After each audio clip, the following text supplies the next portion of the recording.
selanjutnya alangkah baiknya kita membaca doa terlebih dahulu. Doa dimulai.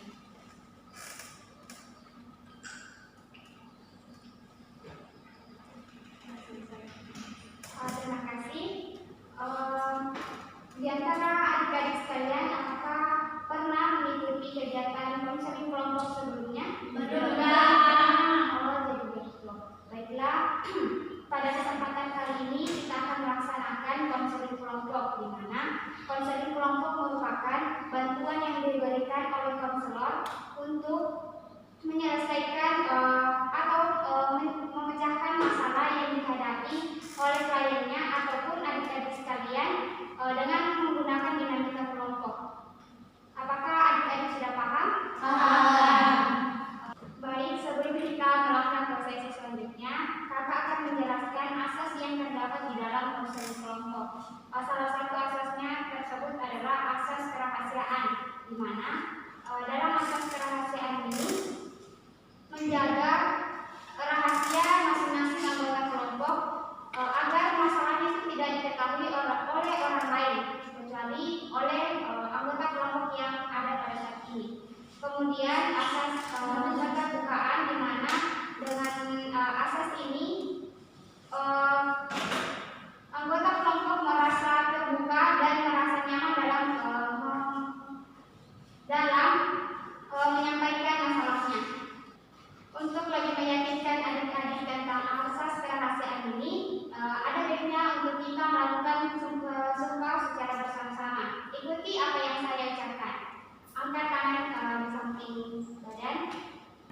Saya berjanji. Saya berjanji. Saya sanggup. Saya sanggup. Dan bersedia. Dan bersedia. Menjaga. Menjaga. Menerima. Menerima. Dan memelihara. Dan memelihara. Serta merahasiakan. Serta merahasiakan. Segala bentuk informasi. Segala bentuk informasi. Baik dari diri saya. Baik dari diri saya. Maupun diri orang lain. Maupun diri orang lain. Silakan turunkan tangannya. Baiklah, kita telah melakukan sumpah secara bersama-sama, dan saya harap adik-adik semua sudah tidak merasa canggung lagi untuk memaparkan masalahnya. Langkah selanjutnya adalah kita akan berkenalan, karena sebelumnya kita hanya berbincang-bincang tanpa saling mengenal satu sama lain. Baik, siapa yang ingin terlebih dahulu memperkenalkan namanya, atau adik-adik ada saran? Dari kakak saja deh. Perkenalkan, nama kakak Nur Atika. Adik-adik bisa memanggil saya Kak Atika. Baik, kemudian dilanjutkan kepada adik yang di sebelah kanan. Baik, perkenalkan nama saya Mentari Nur Sukma, bisa dipanggil Mentari. Halo Mentari. Baiklah, nama saya Nurul Amira, bisa dipanggil Amira. Hai Amira. Hai. Perkenalkan nama saya Yulia Citra, bisa dipanggil Yucin. Hai Yucin. Perkenalkan, nama saya Rina Sarubeli, biasa dipanggil Main-Main. Hai Main. Perkenalkan nama saya Fatia Hasan, bisa dipanggil Manis. Hai Manis. Baik, saya harap adik-adik semua dapat saling mengenal satu sama lain. Iya, Kak. Dan untuk mengurangi rasa canggung di antara kita akan melakukan ice breaking, di mana ice breaking ini dilakukan untuk mengurangi kecanggungan yang ada dalam sesi konseling kelompok. Adapun gamesnya yaitu ikuti apa yang saya ucapkan dan jangan ikuti apa yang saya lakukan. Ya, Kak. Paham? Paham. Baik, kita akan uji coba terlebih dahulu. Bagaimana? Apakah adik-adik sudah siap? Siap. Kita mulai ya. Ya Kak. Hidung, mata, alis, pipi, kepala,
dilatih.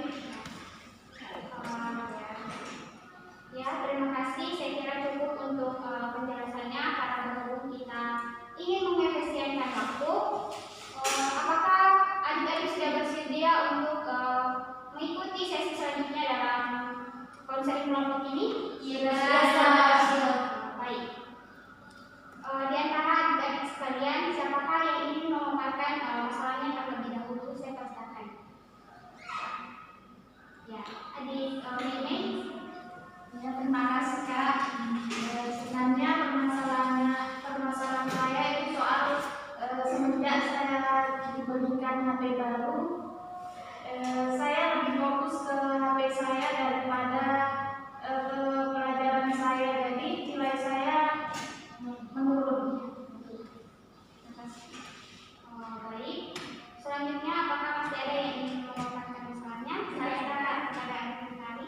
Baik, kan saya itu Kak berada di jurusan IPA, dan IPA dominan dalam hal hitung menghitung, dan saya kurang paham dalam hal itu. Jadi sebaiknya saya harus bagaimana Kak? Baik. Baiklah, dua teman kita telah memaparkan masalahnya. Yang pertama adalah adik ini, di mana dia tidak dapat menyeimbangkan antara pelajaran dan juga bermain, di mana dia lebih fokus kepada handphonenya daripada kepada pelajarannya, sehingga menyebabkan nilainya menurun. Kemudian permasalahan dari adik Mentari ini, dia berada di jurusan IPA, namun kurang paham dalam hal perhitungan. Jadi dia merasa itu merupakan satu masalah yang sangat berat bagi dia. Baiklah, saya kembalikan kepada adik-adik sekalian, siapa di antara kedua masalah ini yang akan kita selesaikan terlebih dahulu? Masalah ini Kak. Oke.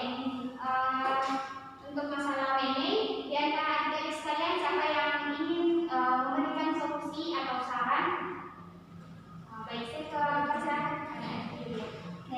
Saran dan masukan saya terhadap saudari Mimi itu harus menyeimbangkan antara pelajaran dan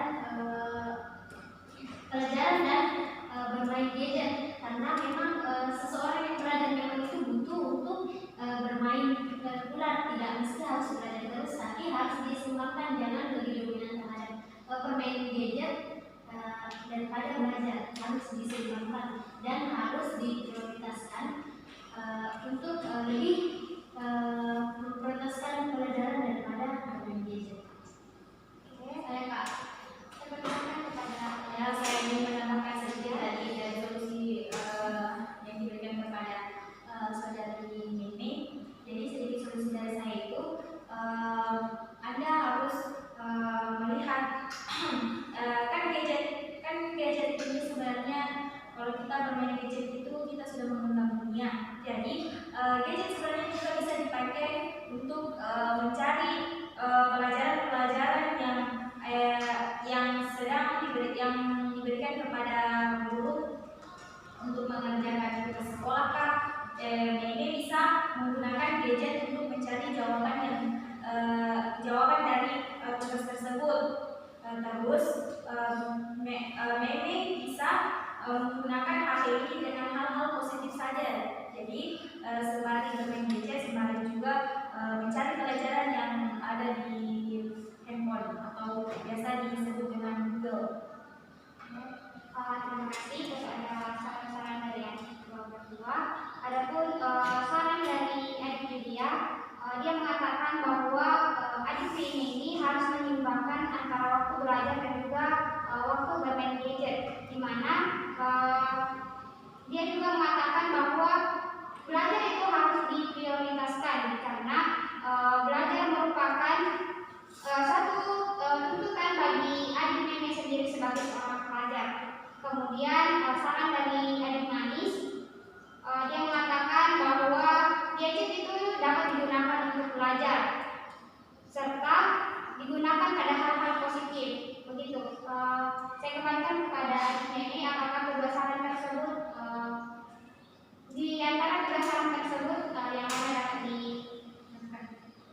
Ya, terima kasih. kasih buat saudari Manis dan juga Yudit atas saran-sarannya. Semua saya akan terapkan pada diri saya, yaitu bagaimana saya bisa menyeimbangkan antara gadget sama belajar.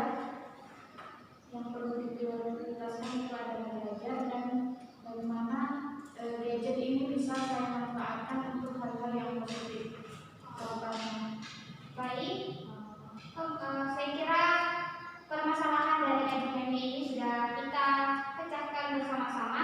Kemudian kita melangkah pada permasalahan dari adik mentari mengenai adik mentari ini kurang paham dalam ilmu perhitungan. Jadi dia meminta saran dari adik-adik sekalian apa yang harus dia lakukan. Siapa di antara adik-adik yang ingin memberikan saran? Saya persilakan kepada adik Amira. Baiklah, sedikit saran untuk saudara mentari. Sebenarnya kita sama-sama tidak suka yang namanya perhitungan, karena di mindset kita itu selalu perhitungan itu sulit, perhitungan itu sangat-sangat sulit. Namun di sini saya ingin memberi saran bagaimana agar kita bisa mudah mengerjakan tugas-tugas perhitungan, yaitu coba untuk menyukai pelajaran-pelajaran yang berhubungan dengan perhitungan. Insya Allah jika kita menyukai sesuatu, maka kita akan ikhlas menjalaninya dan kita akan lebih mudah mengerti. Mungkin itu saja. Terima kasih. Apakah ada lagi yang ingin memberikan saran? Ya, saya persilakan kepada Julia. Ya, saya akan memberikan saran kepada masalah dari saudara mentari, di mana saya ingin bertanya terlebih dulu, apa permasalahan sehingga mentari susah untuk dalam pelajaran ini? Baik, yang saya sulit itu tentang penjelasan dari gurunya. Dulu waktu masih kelas 1, gurunya baik cara menjelaskannya, saya cepat paham.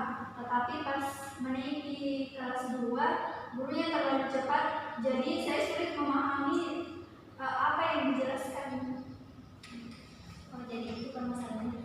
Saya memberikan saran bagaimana kalau mentari menegur secara baik atau mengkritik secara baik terhadap cara penyampaian materi dari gurunya, bahwa apa yang guru sampaikan kurang bisa saya pahami, tapi secara baik atau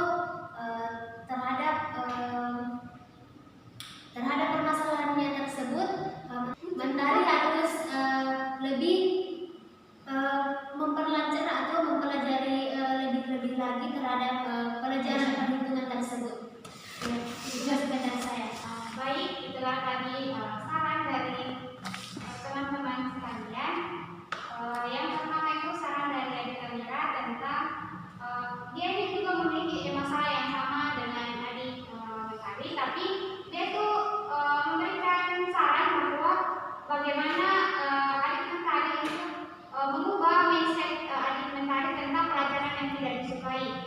Coba belajar untuk menyukai pelajaran-pelajaran yang menurut adik Mentari ini sangat susah gitu. Kemudian saran dari adik Julia tentang ada baiknya adik Mentari memberikan masukan yang baik terhadap cara mengajar gurunya tersebut, dan belajar lebih tekun lagi pada pelajaran-pelajaran yang berbasis pada perhitungan dengan lebih supaya dapat paham dan tidak susah lagi dalam ilmu perhitungan. Demikian saran dari teman-teman adik. Saya kembalikan kepada adik Mentari. Ya, jadi terima kasih saran dari teman-teman. Saya akan mengaplikasikan semua saran dari teman-teman saya. Baik, tidak terasa kita telah memasuki sesi akhir. Di dalam konseling kelompok ini, pertemuan tidak hanya dilakukan satu kali, tapi pertemuan ini akan dilanjutkan dalam beberapa kali pertemuan kembali. Nah, untuk pertemuan selanjutnya, apakah ada saran dari adik-adik sekalian mengenai hari dan tempat yang akan kita lakukan? Hari yang sama saja, tempat yang sama dan jam sama. Baik, berdasarkan jadwal yang telah kita tentukan, adapun jadwal pada minggu depan di hari yang sama, hari yang sama, tempat dan jam yang sama, kita akan kembali bertemu di tempat ini. Baiklah, sebelum saya menutup pertemuan kita pada hari ini, saya meminta kesan dan pesan dari teman-teman sekalian mengenai proses konsep kelompok yang telah kita lakukan. Dimulai dari adik yang sebelahnya.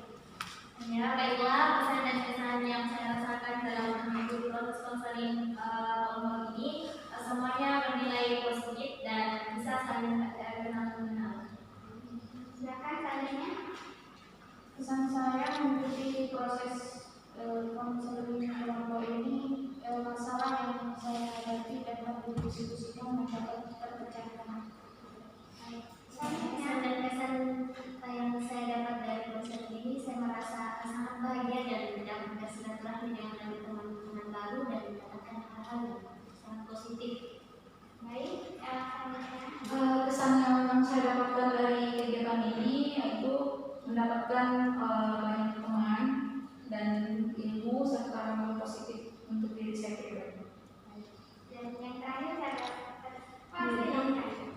Kesan saya sedang mengikuti konseling ini yang saya peroleh itu mendapat solusi dari permasalahan saya, kemudian bisa mendapat hal-hal positif dari semua masukan yang diberikan.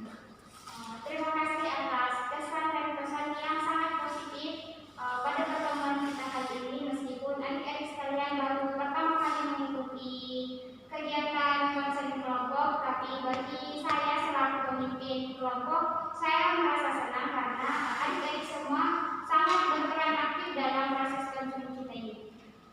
Baiklah,